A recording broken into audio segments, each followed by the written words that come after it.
asked them and I said, what is the biggest challenge to your business? They said, we have no guarantee. And the no guarantee was that the city of Joburg could remove them off that piece of pavement that they've been on for 12 years tomorrow.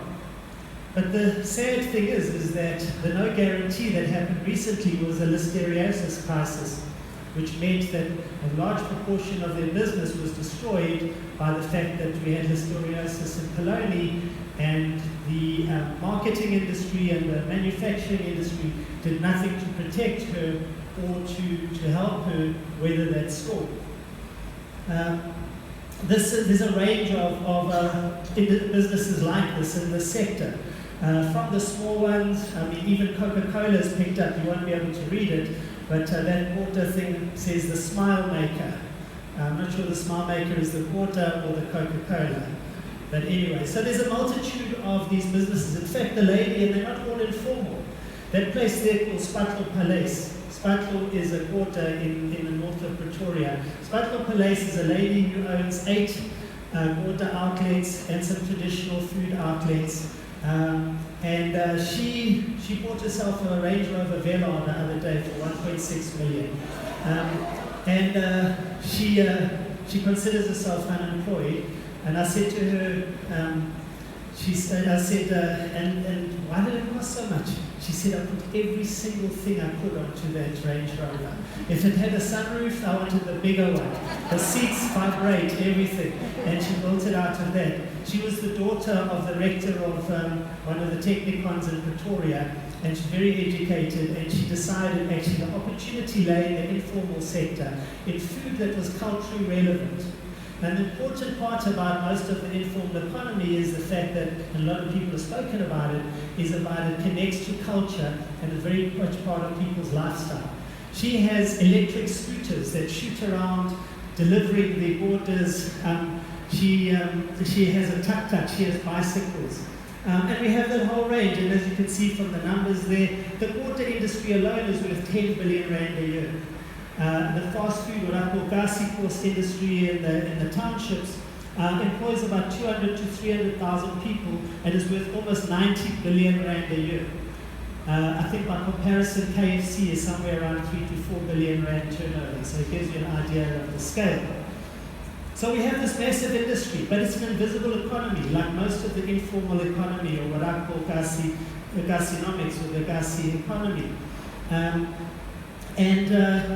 So there's this huge sector, and it's not only in fast food, at schools. This lady over here, I was chatting to her, she's in a school in Tembisa, and she sells a range of different foods to the school kids. She even sells little velvet roses at Valentine's Day. I said to her, how long have you been here? She said, I've been here for 26 years. Like, you've been selling here for 26 years? She said, I put two of my children through university, and they're unemployed, sitting at home. And my husband's been unemployed that whole time. And she sells for 3 times a day, and she makes 6,000 rand a month profit from doing that. We have a spaza sector of informal stores. There's about 100,000 of these, turning over anywhere between 150 and 200 billion rand a year. But we see these as survivalist and subsistence businesses. I asked this lady, I said, would you, to test the subsistence and survivalist business theory, I said to her, would you get a job if you could have a job? And she said, Dana, what would I do? Would I come to your house and wash your underpants? Which put it to perspective. She could be working for 8 or 9 hours a day, traveling on a taxi, and here she has her own business. And then what happened?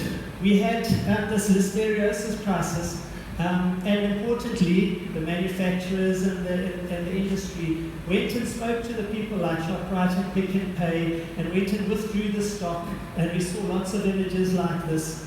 And the reality is no one did anything for that water outlet, or for the lady selling at the school, or for Golden Delicious in the streets of Joburg. And primarily is because we do not know how to talk to them. We first don't know that they exist, or we pretend they don't want to exist, despite the fact that they've created the entire bologna industry, or been the primary marketers of it. but we don't know how to talk to them. So, Julius Malema said, white people must understand English is like airtime. Sometimes it runs out. So, people also speak a different form of English. They speak an English that they've adopted and they've created themselves. And I was doing some work around hair products in Soweto, and hair extensions in particular for a client.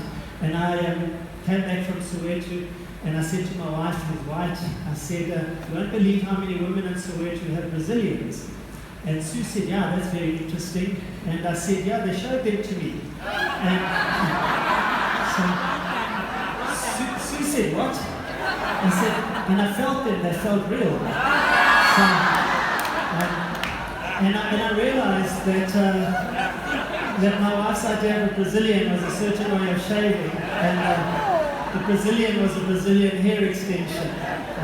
And this is the issue, is that beyond the joke, is that there's a way people speak, there's a way people use English.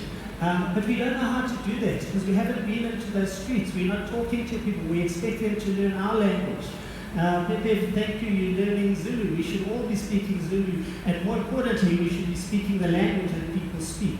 If you look at Portuguese, Portuguese is a complete, you have Preto Portuguese from Mozambique, and Brazilian have a different type of Portuguese, and mainland, and etc. The same happens for English.